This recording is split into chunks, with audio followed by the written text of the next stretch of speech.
Episode 51।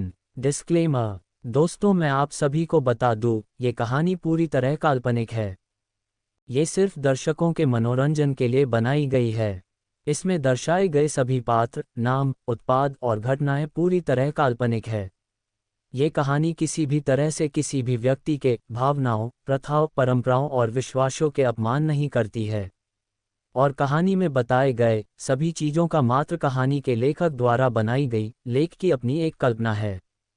तो दोस्तों, मैं आपको आगे बता दूं, अगर आप हमारे वीके नोवेल स्टोरी 2.0 चैनल पर नए हैं तो वीडियो को भर भर लाइक और चैनल को सब्सक्राइब करना ना भूले। धन्यवाद। Secret weapon. इंस्पेक्टर जय और वो टेररिस्ट एक सौदा करते हैं जिसमें इंस्पेक्टर जय उसको आकाश देगा तो बदले में टेररिस्ट कैफे में मौजूद सभी लोगों को सही सलामत छोड़ देगा। जय और टेररिस्ट बिल्कुल सौदे के मुताबिक ही करते हैं। जब आकाश उस टेररिस्ट के पास पहुंच जाता है तो वो सब वहां से निकलने के लिए एक स्मोक ग्रेनेड का इस्तेमाल करते हैं जिससे वहां पर धुआं ही धुआं हो जाता है। सर, ये लोग जा रहे हैं, क्या हमें इन्हें ऐसे ही जाने देना चाहिए? एक इंस्पेक्टर कहता है अपने चेहरे पे रुमाल रखे हुए। तभी उसको जय जवाब देता है, हाँ, मुझे ऐसा ही करने को कहा गया है, इसलिए मैं भी इसमें टांग नहीं अड़ा सकता हूँ। हमें बस अब जो भी होगा वो देखते रहना है थोड़ी दूर जाकर, क्योंकि अब यहाँ पर कुछ बड़ा होने वाला है। जय फिर अपने सभी पुलिस ऑफिसर्स को लेकर के उस कैफ़े से दूर चले जाते हैं और वहाँ के आम आदमी, औरत, बच्चे और बूढ़ों को भी उस पूरे एरिया से दूर रहने के लिए कहते हैं। वहां पर बैरियर्स लगा दिए जाते हैं। सभी टेररिस्ट एक 3 से 4 जीप के अंदर बैठकर वहां से निकलने के लिए जैसे ही अपनी जीप को स्टार्ट करते हैं, वैसे ही जो कुछ देर पहले उस जगह पर धुआं धुआं था वो अब हटने लगता है। आसमान से उन सभी को किसी चीज़ के नीचे उतरने की आवाज़ सुनाई देती है और उस बड़े से चीज़ के तेज़ हवा के कारण स्मोक ग्रेनेड का धुआं अब पूरी तरह से गायब हो जाता है। सभी टेररिस्ट अब देख सकते थे कि आसमान में 5 हेलीकॉप्टर्स उड़ रहे थे और उन सभी के पास मिनी गन थी। कोई भी हिलने की कोशिश नहीं करेगा। जिसने भी अपनी अकल दौड़ाने की कोशिश की उसे हम गोलियों से छन्नी छन्नी कर देंगे। वंश पीछे से उन टेररिस्ट के सामने आकर कहता है। वहां पे काफ़ी सारे स्पेशल सोल्जर भी आते हैं। सभी सोल्जर उन टेररिस्ट से 10 गुना ज़्यादा पावरफुल और स्किल्ड थे। वो सभी सोल्जर स्पेशली सिंघानिया परिवार के लिए काम करते थे और वंश ने उन्हें यहाँ पर ज़रूरी काम के वजह से बुलाया था। फिर सूर्या रिया को लेकर के वंश के पास पहुँचता है और उसके कान में धीरे से कहता है, चलो अब गेम स्टार्ट करते हैं, मैं दूर से ही देखूंगा, तुम जल्दी से आकाश को लेकर के आना। बदले में वंश सिर्फ स्माइल कर देता है क्योंकि उसे पता है कि रिया के सामने वो सूर्या को सर तो बिल्कुल नहीं कह सकता है। तो तुम सब ने एक प्लान बनाया था जिसमें हम अब पूरी तरह से फंस चुके हैं। इतना कहने के बाद वो उन टेररिस्ट का लीडर हंसने लगता है और फिर कहता है, कोई बात नहीं, मैं तुम्हें अब दिखाता हूं कि किस लिए हमें इतना स्पेशल कहा जाता है। इतना कहने के तुरंत बाद वो सभी एक साथ काफ़ी सारे स्मोक ग्रेनेड्स एक साथ फेंक देते हैं जिसके वजह से हेलीकॉप्टर को टाइम लग रहा था उन धुओं को हटाने में। वो सभी टेररिस्ट दोबारा से उसी कैफ़े के अंदर चले जाते हैं क्योंकि बैरियर्स लगने की वजह से उनका रास्ता ब्लॉक हो चुका था। पर जो सोल्जर हेलीकॉप्टर्स में और बाहर में मौजूद थे वो सब कैफ़े के छत को और दरवाजे को तोड़कर अंदर चले गए थे। कैफ़े के अंदर अब खतरनाक फायरिंग हो रही थी। टेररिस्ट छोटे छोटे कंचे जैसे बम को सामने की तरफ अपनी पूरी ताकत से फेंक देते हैं। उस कंचे जैसे बम के ज़मीन को छूते ही उस पूरी ज़मीन पर काफ़ी तेज़ी से आग लग जाती हैं और वो पूरी ज़मीन आग से जलने लगती है। पर समय रहते स्पेशल सोल्जर वहां से दूर हो जाते हैं। उन सोल्जर ने बुलेट प्रूफ जैकेट्स पहने थे जिसके वजह से उन्हें गोलियों का कोई असर नहीं होगा जब तक कोई उन्हें परफेक्ट बिल्कुल चेहरे के बीचों बीच हेडशॉट नहीं मारता। आकाश, क्या तुझे कुछ इन लोगों के बारे में पता है कि इन्हें कैसे हराना है? टेररिस्ट का लीडर अपने बगल में बैठे आकाश से पूछता है, जो अपने लैपटॉप में से एक किसी छोटे से मिसाइल जैसे को एनर्जी ट्रांसफर कर रहा था। नहीं, मुझे इतना कुछ नहीं पता है, मैं पूरे समय बस एक कमरे के अंदर ही बंद था। आकाश ने कहा, अच्छा, ये मिसाइल और कितने देर में रेडी होगा? लीडर ने पूछा। उसके कुछ साथी काफ़ी घायल हो चुके थे। फिर आकाश उसको जवाब देता है, हाँ, हो गया है। इस मिसाइल को अपने छोटे बजूका में इस्तेमाल करना है। ये सिर्फ एक ही है हमारे पास, इसलिए तुम्हें इसे तब इस्तेमाल करना होगा जब वो सभी एक साथ होंगे, जिसके वजह से वो सभी एक साथ ही मारे जाएंगे। आकाश का सीक्रेट वेपन तैयार हो चुका होता है। इस मिसाइल का नाम आकाश ने रखा था इलेक्ट्रिक शॉक वेव 440 मिसाइल। इस मिसाइल का ऐसा नाम इसलिए था क्योंकि अगर ये मिसाइल कहीं पर भी गिरेगी तो पूरे 10-20 मीटर के एरिया तक इसका करंट सप्लाई होगा। इस मिसाइल का करंट इतना ज़्यादा पावरफुल होगा कि ये एक झटके में ही किसी भी जिंदा चीज़ के खून को पूरी तरह से सुखा देगा और उसकी वहीं पर मौत हो जाएगी। इस मिसाइल को बनाने के लिए वंश काफ़ी समय से काम कर रहा था। लीडर उस मिसाइल को अपने हाथों में पकड़कर देखते हुए कहता है, ये रहा हमारा सबसे शक्तिशाली वेपन, अब इससे मैं इन सभी लोगों को मार डालूंगा। इतना कहने के बाद वो उस मिसाइल को अपने छोटे बजूका में डालता है और टारगेट सेट करने लगता है। पर तभी वहां पर एक फायर बॉम्ब ब्लास्ट होता है, जिसके कारण उस टेररिस्ट के काफ़ी सारे साथी उस बम के आग की वजह से जल जाते हैं और खुद को उस आग के चंगुल से बचाने की भी कोशिश करते हैं। ये हमला देखने के बाद वो लीडर आकाश को घूरने लगता है और शक वाली नज़रों से घूरते हुए कहता है, इन लोगों के पास तेरे फायर बम कहाँ से आए? आकाश उसका चेहरा देखकर ही समझ चुका था कि वो उससे काफ़ी गुस्सा हैं। नहीं, मैंने इनको कोई बम नहीं दिया, पता नहीं इनके पास मेरे सभी बम कहाँ से आ गए। जब मैं इनके हाथों पकड़ा गया था तब मैंने अपने बैग में कोई भी ऐसा बम नहीं रखा था। पर फिर वहाँ पर ठीक वही बम फायर होता है जो अभी उस लीडर के हाथ में था। उस मिसाइल के फायर होते ही उस लीडर के काफ़ी सारे साथी की मौत हो चुकी थी और वो भी एक ही झटके में।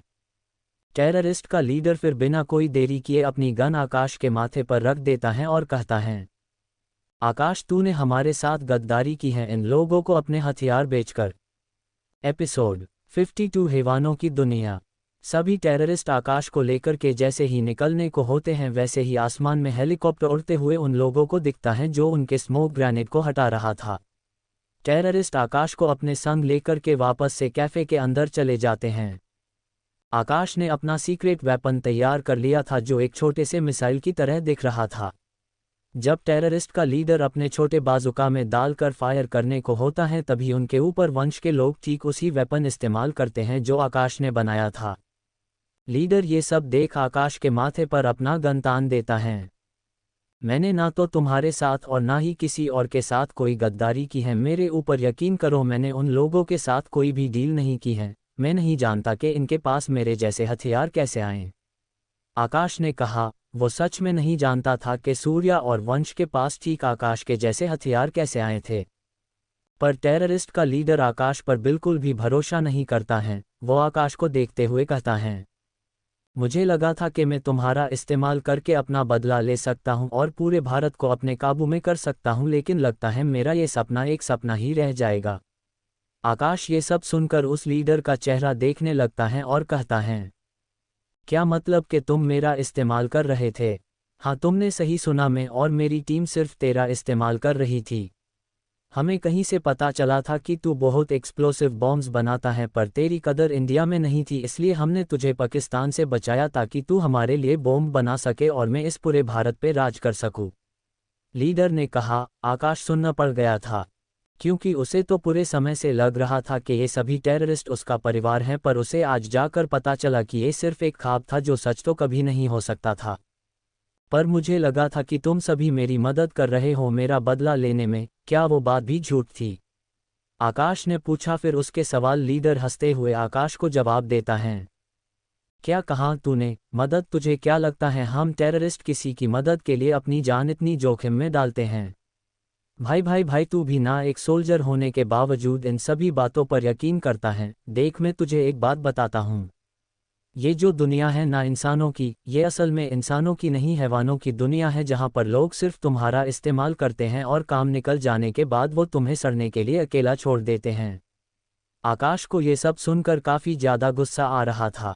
आकाश सबसे ज़्यादा उस लीडर को ही अपना मानता था, उसको वो अपने भाई की तरह मानता था, क्योंकि उसने ही उसे जीने के लिए एक रास्ता दिखाया था, लेकिन वो भी झूठ ही निकला। जब लीडर अपने गन का ट्रिगर दबाने ही वाला था तभी आकाश मूवमेंट में आ जाता है। वो एक झटके के साथ लीडर के हाथ से गन को दूर कर देता है।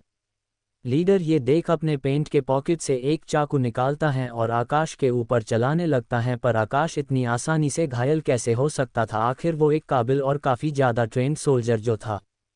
आकाश अपने हाथों से लीडर के हाथों के कलाई पर मारकर उसके हर हमले को डॉज कर रहा था।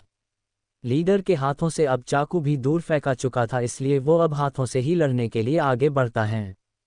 लीडर का शरीर ज़्यादा बड़ा था इसलिए शायद उसको एडवांटेज ज़्यादा हो सकता था, पर फिर भी आकाश पीछे नहीं हटता है और हैंड टू हैंड कॉम्बैट के लिए रेडी हो जाता है। इधर टेररिस्ट का लीडर और आकाश फाइट कर रहे थे और उधर वंश उनकी फाइट देखकर स्माइल कर रहा था। प्लान कामयाब रहा। वंश कहता है, असल में ये सब प्लान सूर्या का था। वो आकाश को बचाना चाहता था क्योंकि वो जानता था कि आकाश की टाइप का आदमी है। आकाश ने जितनी भी लड़ाइयाँ की थी उनमें उसने कभी भी अपनी जान की फिक्र नहीं की कि वो मर सकता है। उसने सिर्फ अपने देश को बचाने पर ही फोकस किया था। पर आज आकाश कुछ टेररिस्ट के साथ मिलकर उनके जैसा बन चुका था, जो बिल्कुल भी सही नहीं है। आकाश के साथ गलत हुआ है, पर यह बदला लेने का सही तरीका तो नहीं था। इसलिए सूर्या ने प्लान बनाया था कि वो उसके टेररिस्ट दोस्त के असली चेहरे उनके सामने लाएगा। अब लगभग सभी टेररिस्ट या तो खत्म हो चुके थे या फिर गहरी रूप से घायल हो चुके थे, इसलिए वंश के स्पेशल सोल्जर आकाश और टेररिस्ट के लीडर के पास जाने लगते हैं। आकाश उसके हमले से बच नहीं पा रहा था क्योंकि लीडर काफ़ी शक्तिशाली था। लीडर दोनों हाथों से आकाश को उठाकर दूर टेबल के ऊपर फेंक देता है और आकाश के टेबल के ऊपर गिरते ही टेबल बीच से टूट गया था। लीडर वही मिसाइल निकालता है जो आकाश ने उसको बनाकर दिया था और वो उस मिसाइल को आकाश के ऊपर लॉन्च करने के लिए रेडी करता है, लेकिन तभी वहां पर कहीं से आवाज़ आती है, हार मान ले, अब तू चारों तरफ से घिर चुका है, इसलिए अगर तुझे अपनी जान से प्यार हो तो सरेंडर कर दे, नहीं तो हम यहीं पर तुझे मार देंगे। कुछ दूर से ही वंश माइक में कहता है। वंश की आवाज़ सुनकर वो लीडर चारों तरफ देखता है। उसे दिखता है कि वो हर तरफ से घिरा होता है। आसमान में हेलीकॉप्टर होते हैं तो नीचे में कई सारे स्पेशल सोल्जर जिनके हाथों में एक 47 होती है। लीडर फिर आकाश को छोड़कर अपना टारगेट उन सभी स्पेशल सोल्जर को बनाता है और कहता है, तुम सभी को मैं एक झटके में ही खत्म कर दूंगा। उसके इतना कहने के तुरंत बाद ट्रिगर दब जाता है, लेकिन उससे कोई भी स्पेशल सोल्जर आकाश या वंश घायल नहीं होता है क्योंकि उस गोली का निशाना उन टेररिस्ट का लीडर होता है जो अब जमीन पर पड़ा होता है। जब लीडर फायर करने वाला था उससे पहले ही वंश के एक हाथ हिलाते ही आसमान से एक गोली चलती है और लीडर का दिमाग छन्नी हो जाता है। फिर आकाश उसे देखकर कहता है, मैंने कहा था अगर जान से प्यार हो तो सरेंडर कर दे, लेकिन नहीं, तुम्हें तो विलन बनना है तो लो बनो विलन। एपिसोड 53 अनाया की मेमोरीज। सोल्जर ने चारों तरफ से टेररिस्ट के लीडर को घेर लिया था, लेकिन लीडर गिरने के बाद भी खुद को सरेंडर नहीं करता है। वो आकाश के बनाए गए मिसाइल का इस्तेमाल उन सोल्जर पर करके उन्हें ख़त्म कर देना चाहता था, पर ठीक समय पे वंश के हाथ से इशारा करते ही आसमान में उड़ते हेलीकॉप्टर्स में से एक से फायर होता है। मिनी गन से फायर होने के कारण लीडर के सिर के छन्नी छन्नी हो जाते हैं। लीडर अब खत्म हो चुका था और उसके साथी भी पकड़े जा चुके थे। आकाश को पहले से ही काफ़ी चोट लगा हुआ था और इस बार लीडर के साथ लड़ने की वजह से उसका चोट नासूर बन चुका था। वो हालांकि बेहोश हो चुका है, पर फिर भी वो कराह रहा था क्योंकि उसके शरीर के जख्म से खून बहे ही जा रहा था। उसके शरीर पर गहरे चोट भी थे। वंश सभी सोल्जर को दूर करते हुए खुद आगे जाता है और आकाश को देखता है। इसका घाव कुछ ज़्यादा ही गहरा है। फिर वो अपने बॉडीगार्ड्स को बुलाता है और उनसे कहता है, जल्दी से इसे हॉस्पिटल ले जाओ।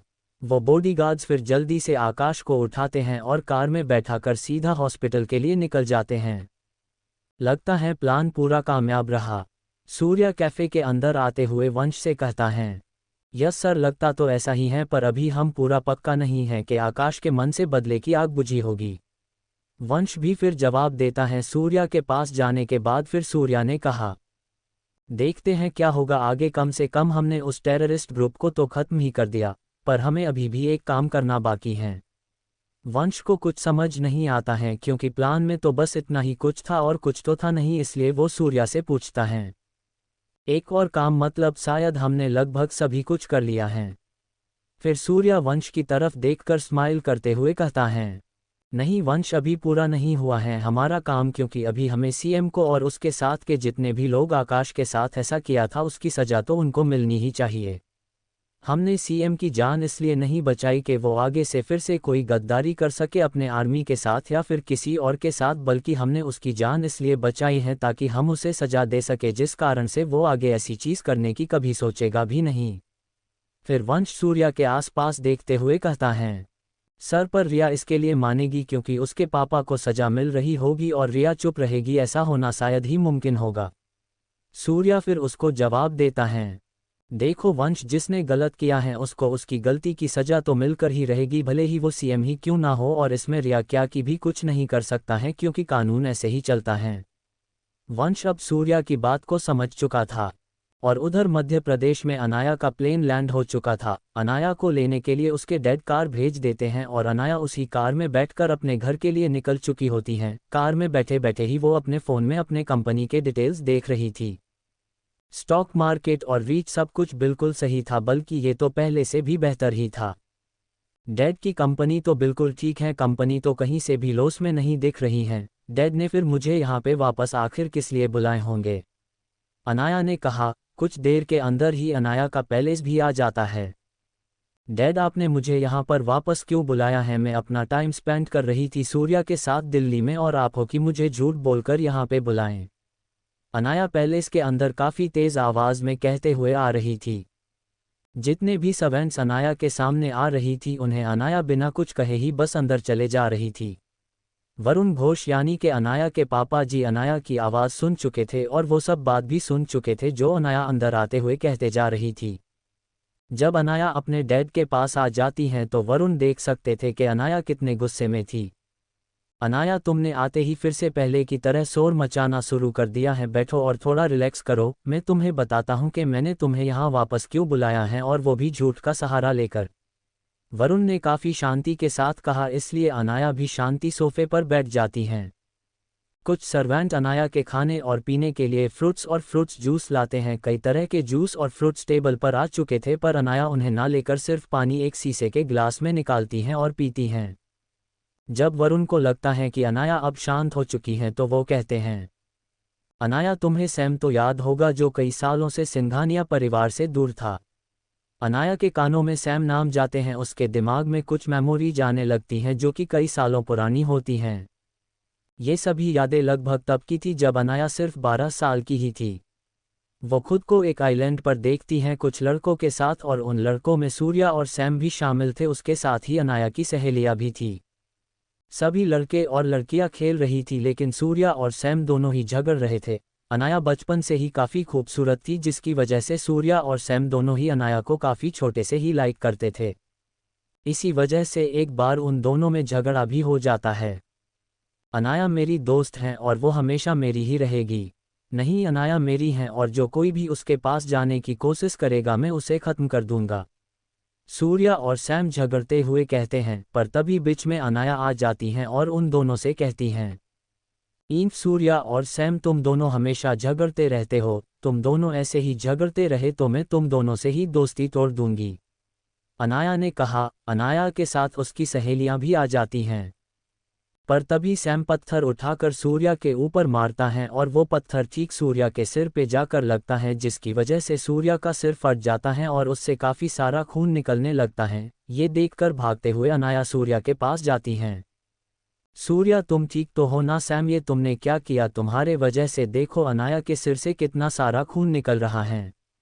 अनाया ने कहा। अनाया के चेहरे पर सूर्या के लिए परेशानी दिख रही थी और अनाया सूर्या के लिए फिक्र कर रही थी, और ये सब देखकर सैम को और भी ज़्यादा गुस्सा आ जाता है और वो कहता है, तुम सूर्या के पास गई हो, इसका मतलब तुम सूर्या को सिर्फ अपना दोस्त मानती हो, मुझे नहीं। मैं तुम दोनों को ही नहीं छोड़ूंगा, तुम दोनों को मैं ख़त्म कर दूंगा, क्योंकि जो चीज़ मेरी नहीं हो सकती वो मैं किसी और की भी होने नहीं दूंगा। इतना कहने के बाद सैम अनाया के पास जाता है और अनाया को सूर्या से दूर करके उसको ज़मीन पर धक्का दे देता है, जिसके कारण अनाया ज़मीन पर गिर जाती हैं। सैम फिर अनाया के कपड़े फाड़ने लगता है एक डरावनी स्माइल के साथ। ये देख अनाया सैम को दूर करते हुए उससे कहती हैं, सैम, तुम ये क्या कर रहे हो? सैम, ऐसा मत करो। अनाया चीखने लगती है मदद के लिए, पर सैम है कि रुकता नहीं है और उसके कपड़े फाड़ना जारी रखता है। अनाया की चीख सुनकर वहां पर अनाया की बेस्ट फ्रेंड शनाया आ जाती हैं, और जब वो देखती हैं कि सैम अनाया के साथ कुछ गलत करने की कोशिश कर रहा है तो शनाया तुरंत भागते हुए वियान सिंघानिया के पास जाती हैं और उनसे कहती हैं, अंकल, वो सूर्या और अनाया को सैम ने बहुत मारा है और सैम अनाया के साथ गलत हरकत कर रहा है, वो अनाया के कपड़े फाड़ रहा है। एपिसोड 54 में तुम्हें मार डालूंगा। शनाया वियान सिंघानिया यानी सूर्या के डैड के पास जाती हैं और वो सब कुछ बता देती हैं वियान को सैम के बारे में। वियान फिर फौरन शनाया के साथ उस जगह पर चले जाते हैं जहां पर सैम, सूर्या और अनाया थी। वो एक गार्डन था जहां पर वियान पहुंचे थे। वियान तुरंत सैम के पास जाता है और सैम को अनाया से अलग करता है। सैम, तुम ये क्या कर रहे हो अनाया के साथ? इतना कहने के बाद वियान सैम को कुछ गार्ड्स के हाथों सौंप देते हैं। वियान अनाया को एक शॉवेल देते हैं और अनाया फिर रोते रोते उस शॉवेल से खुद को ढक लेती हैं। अनाया, बेटी अब सब ठीक हैं, वियान ने कहा। वो बिल्कुल सही वक्त पर पहुंच गए थे, इसलिए अनाया भी बच चुकी थी। अगर वियान और थोड़ी देर करते तो शायद अब तक अनाया के पास कपड़ों के नाम पर कुछ नहीं बचता। तभी अनाया रट हुए अपने हाथ से वियान को इशारा करते हुए कहती हैं, अंकल, सूर्या को भी काफ़ी चोट आई है, उसके सिर से काफ़ी खून निकल रहा है। वियान फिर अनाया के साथ सूर्या के पास भी जाते हैं और उसकी मरहम पट्टी भी करवा देते हैं। सूर्या आराम कर रहा था और अनाया उसके पास मौजूद थी। वो दोनों ही अभी उस आइलैंड के एक बंगले पर थे जो कि वियान का ही था। सैम को एक कमरे में बंद कर दिया गया था तब तक के लिए जब तक वियान के पिता अमर सिंघानिया नहीं आ जाते हैं। सैम और सूर्या बिल्कुल काबिल और होनहार पोते थे अमर के लिए, लेकिन सूर्या और सैम दोनों एक दूसरे से बिल्कुल अलग ही थे। सैम कोई भी काम करता तो उसे हमेशा गलत ढंग से ही करता, पर उसका वो काम सफल हो जाता, और अगर सूर्या कोई काम करता तो वो सही ढंग से करता था लेकिन उसका काम सफल नहीं होता, जिस वजह से सैम और सूर्या के दादाजी को लगता कि अगला मुखिया इन दोनों में से किसी एक को ही बनना चाहिए था। सैम कमरे में बंद होकर अपने दिल में गुस्से की ज्वाला को भड़का रहा था। उसकी जलन और बदला लेने का जुनून बढ़ते ही जा रहा था। अनाया, अगर तुम मुझे पसंद नहीं कर सकती तो तुम किसी को भी पसंद नहीं कर सकती हो, सैम कहता है। सैम और सूर्या के उम्र के बीच में 2 साल का फासला था। जहां पर सूर्या 13 साल का था तो वहीं पर सैम 15 साल का था, जिसकी वजह से उसके दिमाग में ऐसे ख्याल आना तो आम ही बात थी। अमर सिंघानिया के आने के बाद वियान सैम की करतूत सैम के पिता यानी अपने भाई निखिल सिंघानिया और निखिल की वाइफ के साथ अपने दादाजी को बता देता है। घोष परिवार का अच्छा रिलेशन था कई सालों से सिंघानिया परिवार के साथ, इसलिए वियान और निखिल के पिता फैसला करते हैं कि सैम को सुधारा जाए, जिसके लिए उसे 2 साल के लिए परिवार से दूर कर दिया जाए। इस फैसले के बाद से सैम 2 साल के लिए अलग होने वाला था, पर उसे अलग होने से पहले 10 दिन दिए जाते हैं ताकि वो अपने परिवार वालों से मिल सके। लेकिन सैम के दिमाग में तो कुछ और ही चल रहा था, वो बदला लेना चाहता था अपना। इसलिए एक दिन जब सूर्या और अनाया एक साथ खेल रहे थे और उनके साथ शनाया और उसकी सहेलियां भी थी, तब सैम अनाया के पास जाता है मासूम सा चेहरा बनाकर। अनाया, मुझे माफ़ कर दो, उस दिन के लिए मुझे उस दिन तुम्हारे साथ ऐसा नहीं करना चाहिए था और मुझे इस चीज़ का बहुत पछतावा भी है। मैं कल से अब 2 साल के लिए अपने परिवार से अलग होने वाला हूँ, इसलिए मैं तुम सभी के साथ एक आखिरी बार खेल लेना चाहता हूँ, सैम ने कहा। सूर्या फिर अपनी आंखों को चौड़ी करके सैम को देखने लगता है। सूर्या सैम की चालाकी अच्छे से जानता था, इसलिए वो अनाया से कहता है, नहीं अनाया, ज़रूर सैम इस बार भी तुम्हारे और मेरे साथ कुछ बुरा ही करेगा, इसलिए इसको हमारे साथ खेलने मत दो। सूर्या और शनाया ही सैम की चालाकी को समझ रहे थे, लेकिन अनाया का दिल तो साफ था, इसलिए वो कहती हैं, ठीक है, मैंने तुम्हें माफ़ किया और तुम हमारे साथ एक आखिरी बार खेल सकते हो, पर तुम्हें वादा करना होगा कि तुम हम में से किसी को भी चोट नहीं पहुंचाओगे। अनाया की बात सुन तुरंत सैम वादा करते हुए कहता है, वादा, मैं किसी को भी चोट नहीं पहुंचाऊंगा और सभी के साथ अच्छे से खेलूंगा। ये सुनने के बाद अनाया कहती हैं, ठीक है, अब तुम हमारे साथ कहल सकते हो। सैम तो काफ़ी खुश हो जाता है, लेकिन शनाया और सूर्या कुछ खास खुश नहीं दिख रहे थे। फिर भी जब अनाया ने सैम उनके साथ खेलने के लिए कह ही दिया है तो इसमें अब वो दोनों भी कुछ नहीं कर सकते थे। फिर सब लोग ये डिसाइड करने लगते हैं कि वो क्या खेलेंगे। तभी सैम उनको आइडिया देता है, क्यों ना हम लुका छुपी खेले, हमारे पर यहाँ पर छिपने के लिए काफ़ी सारी जगह हैं और इसमें हमें काफ़ी मज़ा भी आएगा। अनाया सैम के आइडिया से एग्री करते हुए कहती हैं, हाँ, हम लुका छुपी खेलेंगे, तो हमें ढूंढने की बारी किसकी होगी। इतना कहने के बाद अनाया एक लकड़ी का टुकड़ा लाती हैं और उसे ज़मीन पर खड़ा करके छोड़ देती हैं। जिसकी तरफ भी वो लकड़ी का टुकड़ा गिरेगा तो उसकी ही बारी होगी उन सभी को ढूंढने की। वो लकड़ी का टुकड़ा सूर्या की तरफ जाकर गिरता है, जिसके कारण सूर्या अपने आंखों को बंद कर लेता है और काउंटिंग करने लगता है, 1 2 3 4 5, अब मैं आ रहा हूँ, तुम सभी छिप गए हो ना। सूर्या इतना कहकर सबको ढूंढने लग जाता है और उधर अनाया एक छोटे से घर के अंदर चली जाती हैं जो काफ़ी गंदा था और काफ़ी समय से बंद भी था। सैम अनाया का पीछा करते करते उस जगह तक पहुंच जाता है जहां पर अनाया थी। सैम फिर उस घर के बगल में रखे घास के ढेर से पेट्रोल निकालता है और उस घर पर छिड़कने लगता है। मैं तुम्हें मार डालूंगा, तुमने बिल्कुल भी अच्छा नहीं किया सूर्या को चुनकर। इतना कहने के बाद सैम लाइटर जलाकर उस घर के अंदर फेंक देता है। लाइटर के गिरते ही आग लग जाती है और वो आग धीरे धीरे करके फैल रही होती है जिससे अनाया बिल्कुल अनजान होती हैं। सैम फिर वहां से चला जाता है लेकिन ये सभी होता देख दूर से शनाया देख रही थी। जब अनाया को काफ़ी समय हो जाता है उस घर में तो उसे उस ठंड के मौसम में उसको अचानक से काफ़ी गर्मी लगने लगता है। फिर जब वो पीछे पलट कर देखती हैं तो उसे दिख सकता था कि उस पूरे घर में अब आग लग चुकी है और अनाया उस घर में फंस चुकी हैं। उस वक्त अनाया इतनी ज़्यादा चिल्लाती हैं, चीखती हैं कि वो बेहोश ही हो जाती हैं। Episode 55 hope everything is fine.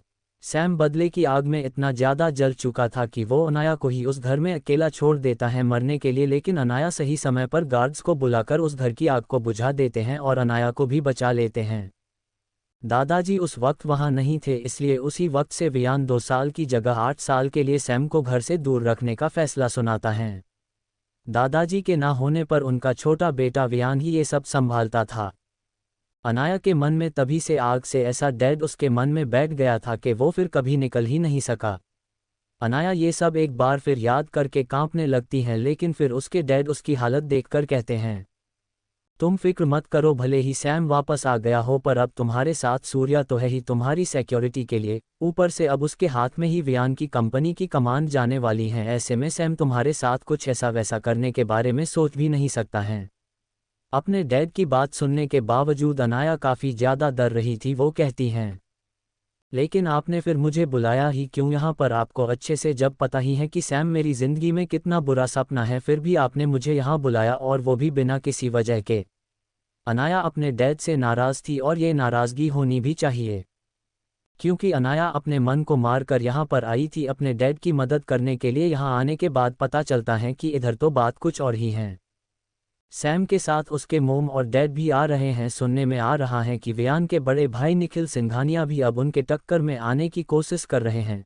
कई सालों बाद ही सही, लेकिन सैम के माता पिता तो हमारे कोई दुश्मन नहीं है, इसलिए उनके स्वागत के लिए घोष परिवार के सभी सदस्य का होना तो ज़रूरी ही है।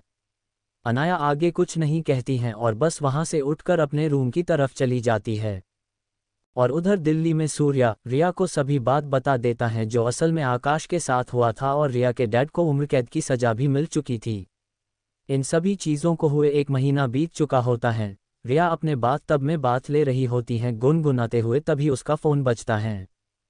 रिया पहले तो उस पर अननोन नंबर देखकर कॉल को रिसीव नहीं करती हैं, पर जब उसको दोबारा कॉल आता है तो वो अपने स्मार्टफोन को पकड़ती हैं और उस नंबर को देखती हैं।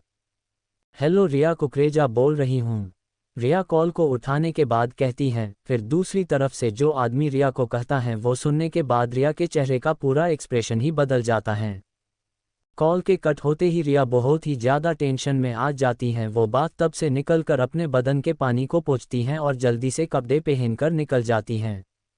वो एक होटल में आ जाती हैं जहां पर कुछ लोग पहले से ही मौजूद होते हैं और वो कुछ ऐसा कहते हैं रिया से जो सुनने के बाद रिया बस वहां पर बुत की तरह ही खड़ी रह जाती हैं। जबकि वो सभी लोग हंसते हुए वहां से निकल जाते हैं। उन लोगों में से एक सैफ भी था।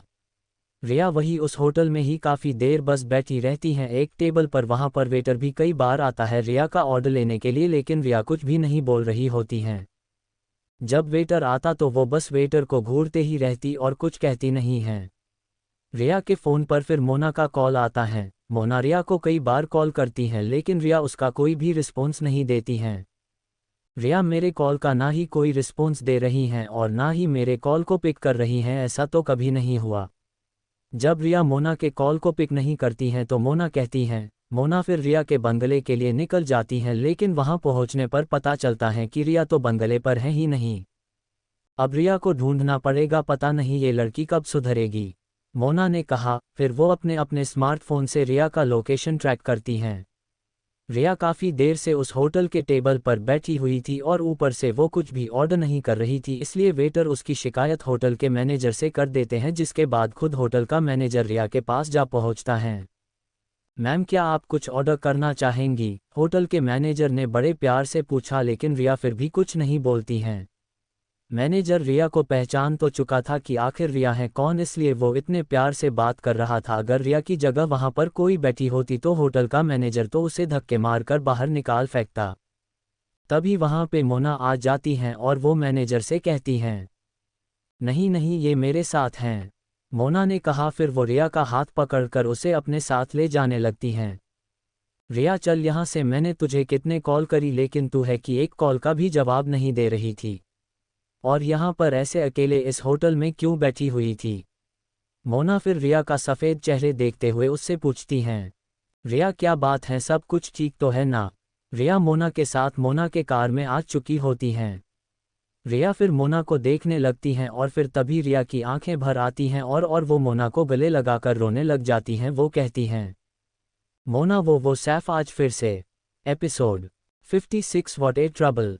रिया के आंखों से आंसू गिरने लगता है और वो रोने लगती हैं। रिया मोना को गले से लगाकर रोते रोते कहती हैं, मोना वो सैफ। रिया के मुंह से सिर्फ इतना ही निकलता है। रिया इससे ज़्यादा कुछ कह नहीं पाती है और फिर से रोने लगती हैं। पर मैं रिया के मुंह से सैफ का नाम सुनकर समझ तो चुकी थी कि ज़रूर ये मामला सैफ से ही होगा और ज़रूर सैफ ने ही कुछ कहा है रिया से। सैफ क्या, सैफ ने कुछ किया है क्या तुम्हारे साथ? हाँ रिया, मोना पूछती है। पर रिया कुछ नहीं कहती हैं बल्कि वो तो और भी ज़्यादा रोने लगती हैं। पहले तो रिया को उसके बंगले पर ले जाना होगा, फिर उससे शांति से पूछूंगी। मोना कार को स्टार्ट करती हैं और रिया के बंगले पर रिया को लेकर पहुंच जाती हैं। जो सर्वेंट्स होते हैं वो कुछ समझ नहीं पाते हैं कि रिया आखिर रो क्यों रही हैं। सर्वेंट्स रिया को मोना के कहने पर उसको उसके कमरे तक ले जाते हैं और मोना अपने फ़ोन निकाल कर अक्षय, आयुष, आदि, गौरव, अंकुश और सूर्या को कॉल लगाती हैं। सूर्या वो सैफ तुम्हें याद है ना, जिसने होटल में रिया को अपने साथ ले जाने की कोशिश की थी? हाँ मुझे याद, पर उसका क्या? सूर्या कहता है। फिर मोना आगे उसको बताती हैं। बात कुछ ऐसी है कि रिया सुबह सुबह ही एक होटल में गई थी किसी से मिलने के लिए। मैंने उसके बंगले पर कॉल करके ये पता किया था और जब मैं वहां उस होटल में पहुंची तो मुझे रिया अकेली ही दिखी थी। फिर जब मैंने उससे पूछा कि वो यहाँ पर क्या कर रही थी और क्यों आई थी तो वो रोने लग जाती हैं और रोते रोते सिर्फ सैफ का नाम लेती हैं। जब मैंने सैफ का नाम रिया के मुंह से सुनी तो मुझे पक्का हो गया कि ज़रूर सैफ ने ही कुछ किया होगा रिया के साथ। मेरे पूछने पर वो ज़्यादा कुछ नहीं बता रही हैं, इसलिए मैंने तुम्हें और बाकियों को मदद के लिए फ़ोन किया है। अगर हो सके तो तुम ज़रूर आना, मोना कहती हैं। फिर कॉल को कट कर देती हैं। सूर्या आहें भरते हुए खुद से ही कहता है, क्या मुसीबत है, इतना अच्छा खासा मेरा दिन गुजर रहा था। पर कोई नहीं, चलो अब ज़रा सैफ को भी देख लेते हैं कि उसने इस बार क्या कांड करने का सोचा है। सूर्या उठकर खड़ा होता है और अपने लैपटॉप को बंद करके फ्लैट वे बाहर निकलता है और कार में बैठकर रिया के बंगले के लिए मोना के दिए गए लोकेशन पर जाने लगता है। इस एक महीने में सूर्या सिर्फ अपनी पढ़ाई और अपने काम पर ही फोकस कर रहा था, क्योंकि उसके पास करने के लिए कुछ ज़्यादा खास था नहीं, इसलिए वो बस अपने समय को किसी तरह काट रहा था। और तो और वंश को भी वापस बुला लिया गया था, इसलिए सूर्या को ही वंश के काम भी करने पड़ रहे थे। तुम आ गए, देखो ना रिया इतनी देर से सिर्फ रोए ही जा रही हैं और कुछ कहने का नाम ही नहीं ले रही हैं। सूर्या जब रिया के कमरे में पहुंच जाता है तो मोना उसको देखते ही उसके पास जाती हैं और कहती हैं। सूर्या उस कमरे में आदि, अंकुश, गौरव, अक्षय और आयुष के देखता है जो रिया को चुप कराने की कोशिश कर रहे थे, लेकिन वो थी कि चुप रहने का नाम ही नहीं ले रही थी, इसलिए सूर्या फिर उसके पास जाने लगता है। भाई सूर्या, रिया तो मेरी सुन ही नहीं रही हैं, अब तू ही कुछ कर, तू ही लड़कियों को हैंडल करने में एक्सपर्ट हैं। आयुष जब सूर्या को देखता है तो वो कहता है, अरे भाई कोई रिया को चुप कराओ यार, मैंने अगर कुछ देर और रिया को रट हुए सुन लिया तो मैंने बेहोश ही हो जाऊंगा। अंकुश कहता है। रिया काफ़ी देर से रो रही थी, इसलिए अंकुश के कान में दर्द होने लग गया था रिया की आवाज़ सुनकर। रिया जिस पिलो पर अपना सिर रख कर रोए जा रही थी वो पिलो पूरी तरह से भीग चुका था रिया के आंसुओं की वजह से। सूर्या रिया के पास जाता है और फिर उसको उसके कंधे पर हाथ रखकर उठाता है। रिया अब रोना बंद करो, हम सब यहाँ पर तुम्हारी मदद के लिए ही तो आए हैं, देखो तो सही, और तुम हो कि बस रोए जा रही हो। जब तक तुम हमें ये नहीं बताओगी कि आखिर बात क्या है तब तक मैं तो क्या हम में से कोई भी तुम्हारी मदद नहीं कर पाएगा। रिया के आंसुओं को भी सूर्या पोंछ देता है। रिया जब सूर्या को अपने सामने देखती हैं तो उसका रोना थोड़ा कम हो जाता है। वो फिर अपने चारों तरफ देखती हैं तो उसे बाकी के लोग भी दिखते हैं जो स्पेशली रिया के लिए ही यहाँ पर आए थे। रिया चुप हो जाती हैं और कहती हैं, सूर्या और तुम सब सिर्फ मेरे लिए यहाँ पर आए हो और मैं हूँ कि मुझे माफ़ कर दो, मैं तुम्हें सब कुछ बताती हूँ। जब रिया चुप हो जाती हैं तो सभी लड़के रिया के पास आ जाती हैं और साथ ही मोना भी रिया के पास जा पहुँचती हैं। रिया, तुम जब रोना शुरू करती हैं तो बस रोते ही जाती हो, अगर सूर्या यहाँ पर नहीं होता तो पता नहीं तुम फिर कब चुप होती हैं, मोना कहती हैं। रिया उसकी बात सुनकर स्माइल करती हैं और कहती हैं, तुझे तो पता ही है मैं जिसे पसंद करती हूँ उसके अलावा किसी की नहीं सुनती हूँ, और हाँ तू मेरी बेस्ट फ्रेंड तो है, पर फिर भी पता नहीं मेरा दिल जो है वो रुकने का नाम ही नहीं ले रहा था, इसलिए मैं रो ही जा रही थी। मोना उसकी बात सुनकर उससे कहती हैं, उफ, ये प्यार का चक्कर पसंद तो मैं भी करती हूँ सूर्या को, पर मैं उसे पाने के लिए क्या करूँ मुझे ही कुछ समझ नहीं आता है, और ऊपर से नितिन सिर्फ मुझे तभी याद करता है जब उसे बोरियत होती है। तो मोना खुद से ही कहती हैं, पर फिर रिया सूर्या के काफ़ी पास बैठ जाती हैं और वो सभी बात बताती हैं जो सब सैफ ने कहा था। मैं जब बात ले रही थी तब मुझे किसी अनजान नंबर से फ़ोन आता है। वो नंबर मैंने पहले नहीं देखा था, पर जब उसने काफ़ी बार मुझे कॉल किया था तो मैंने उसके कॉल को उठा लिया। फिर जिस आदमी ने मुझे कॉल किया था वो कहता है, हेलो रिया, मैं सैफ का बड़ा भाई बोल रहा हूँ। Episode 57 Mata Rani help me. मैं सैफ का बड़ा भाई पुनीत बोल रहा हूँ। तुम अभी कहीं पर भी हो उससे मुझे फ़र्क नहीं पड़ता है, बस तुम मुझे अगले आधे घंटे के अंदर मेरे दिए गए लोकेशन पर मिल जाना, वरना जो तुम्हारे पूज्य पिताजी अभी जेल में सड़ रहे हैं उन्हें मैं जेल के अंदर ही मरवा दूंगा। पुनीत फिर कॉल को कट कर देता है बिना रिया की बात सुने। रिया फिर रेडी होकर पुनीत के दिए हुए लोकेशन पे भी पहुंच जाती हैं। रिया एक होटल के अंदर जाती हैं जहां पर उसको पहले से ही एक टेबल पे कुछ लोग बैठे हुए दिखते हैं। रिया उस ग्रुप में एक लड़के को पहचान लेती हैं, इसलिए वो वहीं पर चली जाती हैं। ओहो ओहो, तो आखिर रिया जी आपने हमको अपने दर्शन दे ही दिए। सैफ रिया को देखते हुए कहता है और उठकर उसकी तरफ चेयर बढ़ाते हुए फिर कहता है, आए आए ए बैठिए। ऊ का है ना कि हमारा जी बड़ा घबरा रहा था तो हम सोचे कि हम तुमसे बात और मुलाकात कर लेते हैं कि पुनीत भैया आएं। पुनीत फिर रिया की तरफ देखता है। पुनीत असल में एक हफ्ते पहले ही जेल से छूटा था 10 साल की सजा काटकर। पुनीत जेल इसलिए गया था क्योंकि जब पुनीत 17 साल का था तब उसने किसी को मार डाला था, जिसके वजह से पुनीत को जेल हो गई थी। वैसे तो पुनीत को फांसी की सजा होने वाली थी, लेकिन उसके पिताजी पॉलिटिक्स में थे इसलिए उन्होंने कुछ ऊपर नीचे किया और पुनीत को सिर्फ उम्र कैद ही सजा हुई। पुनीत रिया के गोरे बदन को देखकर तो सब कुछ भूल ही गया था कि उसने आखिर रिया को यहाँ पर बुलाया क्यों था। पुनीत, सैफ और उसके साथ आए लड़के जब रिया को भूखे कुत्तों की नज़र से देख रहे थे तो रिया बहुत ज़्यादा अनकंफर्टेबल फील कर रही थी। सैफ, तुमने मुझे यहाँ पर क्यों बुलाया है? रिया सीधे मुद्दे पे आते हुए पूछती हैं। सैफ फिर उसको बताता है, तुम्हें शायद उस दिन की रात तो याद ही होगा ना, जब हमारे लड़के तोहार दोस्त से लड़ रहे थे, तब रात को तुमने हमरी कोपलैंड पुलिस स्टेशन बामे कर दी थी। वही रात को हमारे पिताजी हमको बहुत सुनाए और कहे कि जिसने भी हमरी कंप्लेंट पुलिस स्टेशन बामे की है उनको पकड़कर हम अपने पिताजी के सामने ले आए। और जब हमने तोहार नाम अपने पिताजी को बताए तो पिताजी तो बहुत खुश हो गए थे। उन्होंने कहा कि हम तोहरे साथ कुछ भी कर सकते हैं, बस हमको तुम्हें फिर बाद में मारना होगा। वो कहे ना कि हमरे पिताजी को रिस्क लेना पसंद नहीं है, बस यही लिए हम तुम्हें यहाँ बुलाए रहे। सैफ ने सारी बात साफ साफ रिया को बता दिया, लेकिन रिया ये सुनकर बिल्कुल भी खुश तो नहीं दिख रही थी, और वो खुश हो भी जाए कैसे जब यहाँ पर प्लान बन रहा हो रिया को ख़त्म करने की। तो पहले लाइन में तो सिर्फ सैफ ही था, लेकिन रिया को लग रहा था कि पुनीत भी अब लाइन में लग चुका है। उसकी खूबसूरती देखकर रिया फिर खुद से ही मन कहती हैं, हे भगवान, क्या किया आपने मुझे खूबसूरती देकर? आपने बहुत गलत कर दिया, क्योंकि जिसे मैं पसंद करती हूँ वो मुझे भाव तक नहीं देता है, और यहाँ ऐसे जानवर भरे पड़े हैं कि किसी ने मुझे देखा तक नहीं ठीक से और मेरे पीछे घूमना शुरू कर देते हैं। इधर तो और हद हो गई है, ये सब मुझे ही मारने का प्लान बना रहे हैं।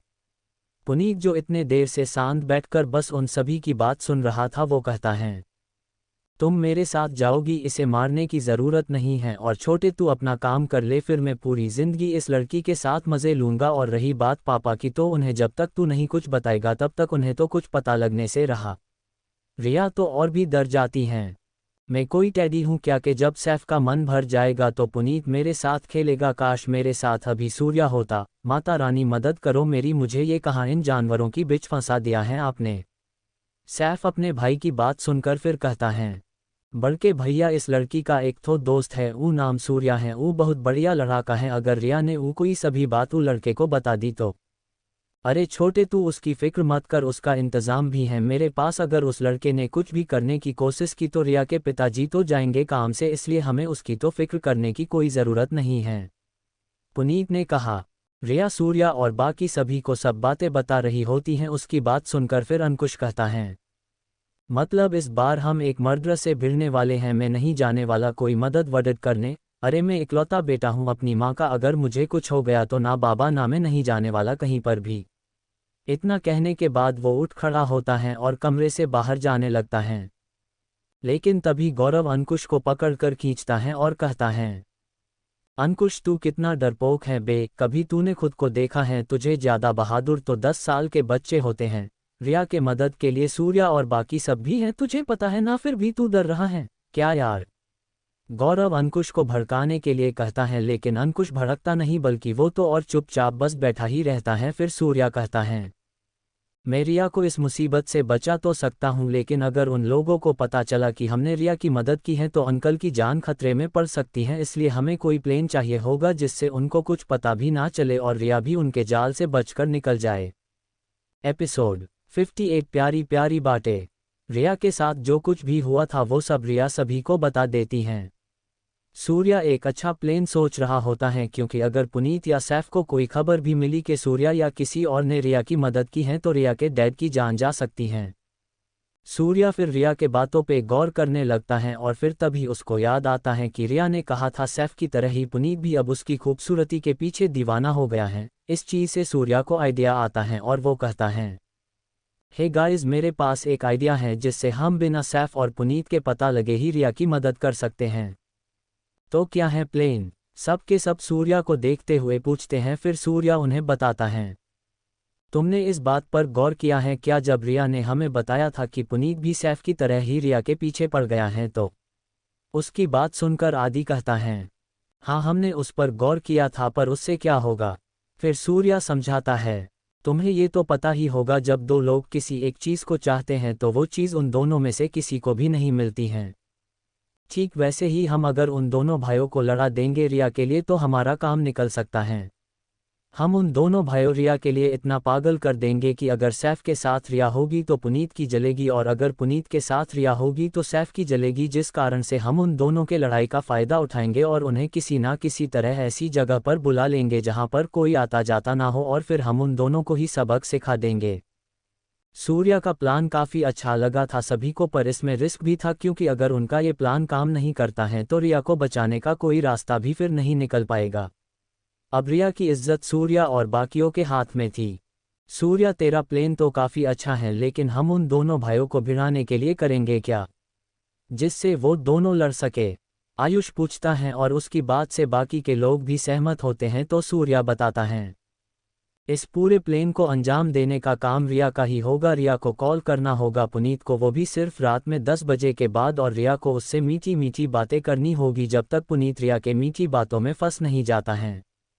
क्या मुझे उस मर्डर से प्यार की बातें करनी होगी? उसको प्यार का मतलब भी पता होगा क्या? कहीं मैं ही न फंस जाऊं उसे फंसाते फंसाते, रिया ने कहा। फिर तभी सूर्या कहता है, रिया तुम डरो मत, क्योंकि मोना और 2 लोग और भी तुम्हारी सेफ्टी के लिए यहाँ पर होंगे। इसके साथ ही हम तुम्हें एक स्पीच बनाकर दे देंगे जो तुम पढ़ोगी और वही कहोगी जो उसमें लिखा होगा। रिया फिर कहती हैं, ठीक है, पर फिर सैफ का क्या? सूर्या फिर स्माइल करते हुए कहता है, उस जोकर को तुम्हें पुनीत के साथ रखना होगा ताकि जब पुनीत तुमसे बात करे तो सैफ वो सभी बातें सुन सके जो सब तुम उससे कह रही हो। सब अच्छे से प्लेन को समझ जाते हैं। तो फिर सूर्या कहता है, ठीक है, तो अगर सबको प्लेन समझ आ गया है तो मुझे जाना होगा, क्योंकि मैं तो बस ऐसे ही ऑफिस से जल्दी में निकल गया था। बॉस काफ़ी नाराज़ होगा, अब उसका गुस्सा भी झेलना होगा। सूर्या फिर रिया और बाकियों को देखते हुए कहता है, रिया के साथ रात में उसकी सेफ्टी के लिए अक्षय और गौरव रुकेंगे और मोना वो स्पीच बना कर देगी जो रिया को बोलना होगा। मोना तुम स्पीच को अच्छे से रेडी करना, उसमें रोमांटिक लाइन कुछ ज़्यादा ही होना चाहिए जिससे पुनीत का दिल पिघल जाए। ओके, तुम उसकी चिंता मत करो, मैं स्पीच को अच्छे रेडी कर लूँगी। सूर्या फिर अपने ऑफिस के लिए निकल जाता है, जबकि रिया के साथ बाकी सभी वहीं पर रुकते हैं। रात के 9 बज चुके होते हैं। ये ले रिया, तेरा स्पीच रेडी हो गया है बा, अब तू इसे ठीक से पढ़ ले ताकि जब तू कॉल पर ये सब कहे तो तुझे कोई परेशानी ना हो। मोना ने कहा। रिया वो स्पीच लेते हुए कहती हैं, क्या मुसीबत है यार, उन दोनों नमूनों के साथ मुझे प्यारी प्यारी बातें करनी होगी। डैड अभी बाहर होते ना तो मैं उन दोनों को बताती। तू स्पीच पढ़ ले जल्दी से क्योंकि हमारे पास समय कम है, और तू अगर ऐसे ही आलस दिखाते रहेगी ना तो मुझे लग रहा है कि हो जाएगा तेरा काम और साथ ही तू हमारा भी काम करा देगी। मोना की बात सुनकर रिया उठते हुए कहती हैं, ठीक है ना, अब तू सुनाने मत लग जइयो। मोना फिर चुप हो जाती हैं। दरवाजे से फिर तभी गौरव और अक्षय अंदर आते हैं। उन्हें देखकर मीना कहती हैं, गौरव अक्षय तुम दोनों आज रात यहीं पर रुकोगे, इसलिए रिया ने तुम दोनों के लिए रूम का इंतजाम कर दिया है ताकि तुम दोनों वहां पर आराम कर सको, और दिन अभी बन चुका है, अगर तुम्हें भूख लगी हो तो तुम दोनों डिनर कर सकते हो, अभी वैसे भी हमारे पास 1 घंटा बचा हुआ है। मोना की बात सुनकर अक्षय कहता है, नहीं हमें डिनर करने की ज़रूरत नहीं है, हम दोनों ने पहले ही डिनर कर लिया है, इसलिए तुम्हें हमारी फिक्र करने की ज़रूरत नहीं है। तभी रिया का फ़ोन बजने लगता है। रिया जब फ़ोन पर देखती हैं तो उसकी आंखें बड़ी बड़ी हो जाती हैं। वो हकलाते हुए कहती हैं, दोस्तों वो सैफ ने कॉल किया है। रिया के मुंह से सैफ का नाम सुनकर वो तीनों रिया के फ़ोन की तरफ देखने लगते हैं। ये सैफ ने खुद से ही तुम्हें कॉल क्यों किया होगा? गौरव ने कहा। उसकी बात सुनकर फिर मोना कहती हैं, वो तो कॉल को उठाने के बाद ही पता चलेगा। मोना के इशारे के बाद रिया फ़ोन उठाकर कॉल को रिसीव कर लेती हैं। हेलो, एपिसोड 59 बकरा फांसा जाम। सैफ का कॉल आने के बाद रिया के मन में एक डर बैठ जाता है कि कहीं सैफ को उनके प्लेन के बारे में कुछ पता तो नहीं चल गया है। लेकिन मोना के कहने पर रिया कॉल को रिसीव करती हैं और उससे बात करने की कोशिश करती हैं। रिया कॉल को स्पीकर पर डाल देती हैं ताकि बाकी के लोग भी सैफ की बातें सुन सके। फिर कॉल के दूसरे साइड से सैफ की आवाज़ आती है, जाने मन हम तोहरा के फ़ोन कैले बानी काहे कि तोहरा के बहुत याद आवत रहे। ओकरा के अंग्रेजी में का कहत बानी, हाँ मिस तोहार याद आवत बारिया। सैफ ने कहा। उसकी बातें सुनने पर तो यही लग रहा था कि जैसे उसने पी रखी हो। रिया और बाकियों को लगता है कि उन लोगों ने कोई भी गड़बड़ नहीं की है, तो रिया अपनी आवाज़ में जादू लाते हुए उसे और भी पतला और प्यारी कर देती हैं और फिर सैफ से कहती हैं, सैफ मुझे भी तुम्हारी बहुत ज़्यादा याद आ रही हैं। आज सुबह के बाद में भी सोच में पड़ गई थी कि कहीं मुझे भी तुमसे प्यार तो नहीं हो गया है, क्योंकि जब से मैं अपने घर आई हूँ तब से ही मेरे दिमाग में सिर्फ तुम्हारा ही हॉट सा दिखने वाला चेहरा घूम रहा है। अच्छा वैसे तुम अभी हो कहाँ पर? रिया ने इतनी मीठी आवाज़ में सैफ से बात करी थी कि सैफ की जगह और कोई भी हो तो वो भी फंस जाए इन मीठी मीठी बातों में। रिया जिस तरीके से बात कर रही थी उस तरीके को देखने और सुनने के बाद तो सैफ पूरा लट्टू ही हो गया रिया के ऊपर। एक तो वैसे ही रिया के ऊपर सैफ अपना दिल दे बैठा था, और आज रिया का ये अंदाज देख वो रुक ही ना सका और फिर रिया के सवाल का जवाब देता है, हम अभी अपना बंगला में बानी काहे हमरा से कवनो धंधा रहे का तू हमरा से अकेले मिले के चाहत बाड़ू, चाहे तब तोहरा घरे आ सकेनी। अब हमनी दुनू जाना एक दूसरा से प्यार करेनी जा त काहे ना ई प्यार के भी बिछौना पले आवल जाए। सैफ को बड़ी जल्दी हो रही थी रिया के खूबसूरती का स्वाद लेने के लिए, लेकिन रिया तो यहाँ कुछ और चाहती थी। वो कहती हैं, सैफ डार्लिंग मैं भी तुम्हारे साथ बिस्तर पर अपनी सब हद तो तोड़ना चाहती हूँ, पर तुम्हें तो पता है ना कि ये सब मेरे बंगले पर नहीं कर सकते हैं, क्योंकि अगर मैं नौकरों को तुम्हारे बारे में पता चल गया तो हम दोनों ही मुसीबत में पड़ सकते हैं। सैफ तो रिया के मुंह से अपने लिए डार्लिंग शब्द सुनकर मानो उसके शरीर से उसकी आत्मा ही निकल गई हो। सैफ किसी मछली की तरह अब तड़पने लगा था रिया से मिलने के लिए।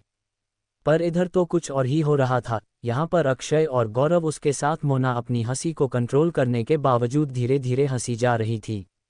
वो तो शुक्र था कि सैफ नशे में था, वरना सैफ को उन पे शक हो जाता। तू सही कहत बाड़ू की अगर केहू के शक बा कि हमनी दोनों जने एक दूसरा से प्यार करेनी जा त जैसे ही तोहार बाबूजी जेल से रिहा हो जाए हैं, पहले हमरा के गोली मार दी हैं, आ फिर तोहरा के रौरा त जानते हो खब कि हम तोहरा से कितना प्यार करेनी, अवरी अगर हम तोहरा से प्यार करेनी त हम तोहरा के मुसीबत में नहीं की देख सकत। सैफ की बातें सुनकर रिया भी मन ही मन हंसे जा रही थी, पर जाहिर नहीं होने दे रही थी वो अपने एक्टिंग में। अब तो बकरा फंस गया है जाल में सैफ, अब तुझे मैं अपने सीक्रेट वेपन की तरह इस्तेमाल करूंगी, रिया ने खुद से ही कहा। रिया फिर सैफ से पूछती हैं, सैफ वैसे पुनीत कहाँ पर हैं, वो क्या है ना कि मैं सोच रही थी तुम अपने भाई के साथ ही रहो, क्योंकि अगर तुम पर कोई मुसीबत आएगी तो मुझे बड़ी फिक्र होगी और मैं अपने प्यारे सैफ को खोना नहीं चाहती हूँ। सैफ रिया की बात सुनकर कहना तो ये चाहता था कि वो कोई छोटा बच्चा नहीं है, लेकिन रिया ने आखिर में जो प्यार से सैफ को प्यारे सैफ कहा, उसके बाद से तो कोई मजाल सैफ रिया के बात को टाल सके। ठीक बात जाने मन जैसन तो चाहो हम अपन दुलारी की बात कैसन टाल सकेले। सैफ ने कहा। रिया को लगने लगता है कि आधा प्लेन तो ठीक से हो गया है, इसलिए वो आखिर में कहती है, सैफ बेबी तुम पुनीत के कमरे में ही सोना, ठीक है मेरे प्यारे सैफ, तुम मेरी बात तो नहीं टालोगे ना। रिया ने अपनी आखिरी चाल भी फिर चल दी। फिर सैफ उससे कहता है, ना अरे हम तेहरा बात के ऐसन कैसे ना सुनब, पुनीत के कमरा में सुतब, चिंता मत कर बाबू। सैफ ने कहा। फिर रिया और सैफ दोनों ही कॉल को कट कर देते हैं। कॉल कट होने के बाद सभी लोग एक दूसरे का चेहरा कुछ सेकंड तक देखते रहते हैं, पर फिर तभी सबके सब ठहाके मारकर हंसने लगते हैं और मोना कहती हैं, ये सैफ तो तुम्हारी प्यारी प्यारी बात में फंस गया, इससे बड़ा बेवकूफ़ तो मैंने ज़िंदगी में कभी नहीं देखा, ये जितना खतरनाक है उससे भी ज़्यादा ये तो बददिमाग हैं। हाँ तुम सही कह रही हो, सैफ को देखो तो सही, मैं जो भी कहती हैं वो चुपचाप मान जाता है, रिया ने कहा। पर फिर अक्षय अपनी हंसी को शांत करते हुए कहता है, चलो चलो शांत हो जाओ सब अब, क्योंकि अब 10 बजने वाले हैं, हमारे अगले शिकार का समय होने वाला है। अक्षय की बता सुनकर सभी शांत होते हैं और रिया अपने हाथ में फ़ोन पकड़कर पुनीत का नंबर डायल करते हुए सबसे कहती हैं, देखो मैं अब पुनीत को कॉल करने जा रही हूँ, इसलिए तुम सब दूर हो जाओ ताकि तुम्हारी हंसने की आवाज़ पुनीत तक ना पहुँचे। वो सुख था कि सैफ नशे में था, नहीं तो हमारा प्लेन तो उसी वक्त चौपट हो जाता है। रिया की बता सुनकर सभी दूर हो जाते हैं और रिया कैरेक्टर में घुसते हुए पुनीत को कॉल करके कहती हैं, हेलो पुनीत। एपिसोड 60 रिया की खिलखिलाहट। पुनीत मैंने आज तुम्हारे उस ऑफर के बारे में बहुत सोचा और फिर मुझे पता चला कि मैं चाहे कुछ भी कर लूँ पर तुमसे और तुम्हारे भाई सैफ बिल्कुल भी नहीं बच सकती हूँ, रिया ने कहा। रिया की हॉट आवाज़ और उसके हर एक लफ्ज़ रिया के मुंह से निकलकर अमृत की तरह पुनीत को सुनाई दे रहे थे।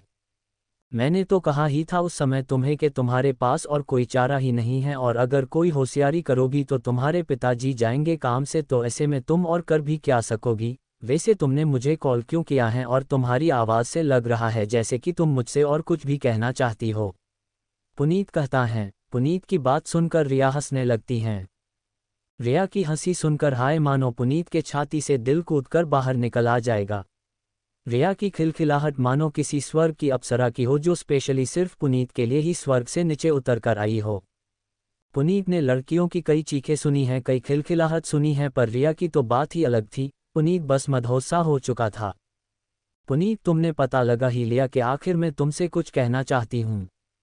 रिया ये सब इस लिहाज से कहा कि ये सुनकर खुद देवेंद्र तक शर्मा जाए, तो यहाँ बात तो पुनीत की हो रही थी, वो भला कैसे रिया के जाल में ना फंसते। रिया की आवाज़ सुनकर पुनीत हकलाते हुए कहता है, तो कहो ना कि आखिर बात क्या है। फिर रिया शर्माते हुए जवाब देती हैं, वो पुनीत बात ऐसी है ना कि मैं क्या ही कहूँ तुमसे, मुझे लगता है कि शायद मुझे तुमसे प्यार हो गया है। पुनीत रिया के मुंह से इतना सुनने के बाद खुद को रोक ही नहीं पाता है और फिर तभी वो कह पड़ता है, क्या प्यार? तुम मजाक तो नहीं कर रही ना।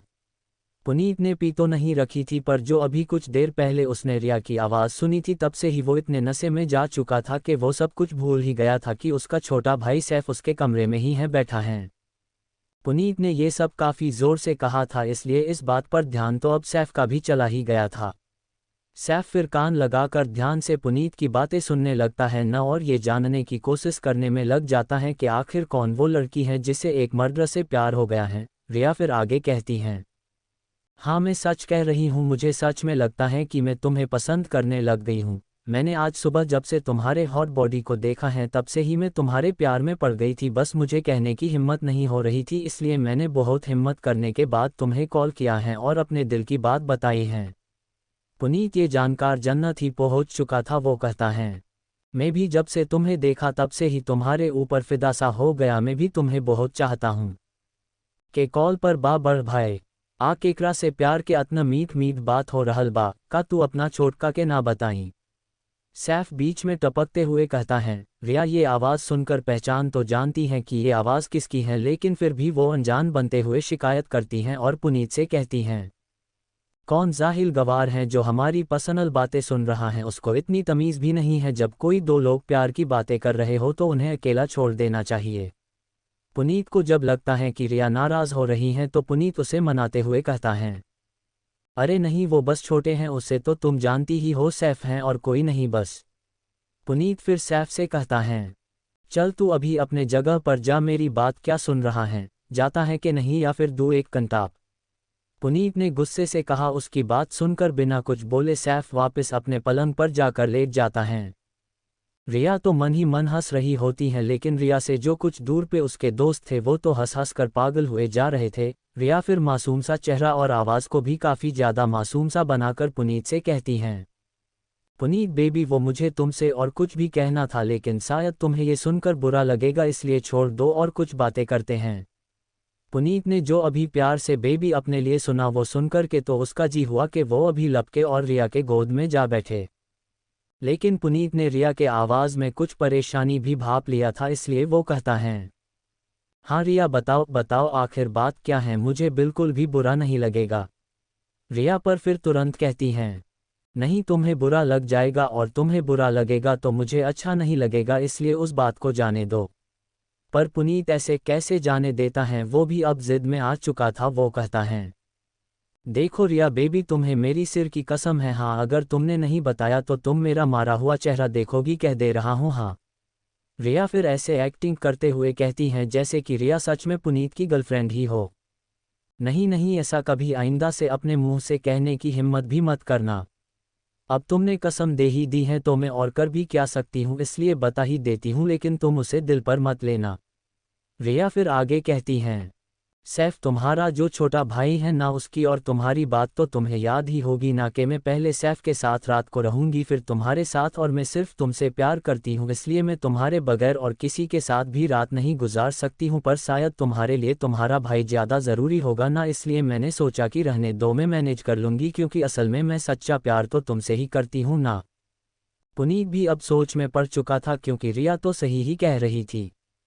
रिया कह तो सही ही रही हैं, वो मुझसे प्यार करती हैं और मैं भी उससे प्यार करता हूँ, फिर ये सैफ क्यों बीच में आ रहा है, इसके वजह से मेरी रिया को तकलीफ होगी, और ऊपर से ये मेरी रिया के साथ सोना चाहता है और वो भी मेरे जिंदा रहते। इसको तो मैं अब बताता हूँ।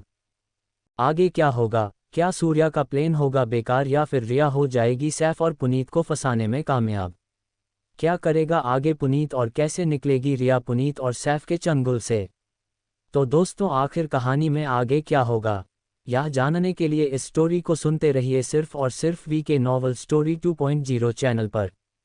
और अगर कहानी आप सभी को पसंद आए तो वीडियो को लाइक, कमेंट और शेयर जरूर करें। आपके एक कमेंट और लाइक से हमें स्टोरी वीडियो बनाने के लिए मोटिवेट मिलता है। धन्यवाद।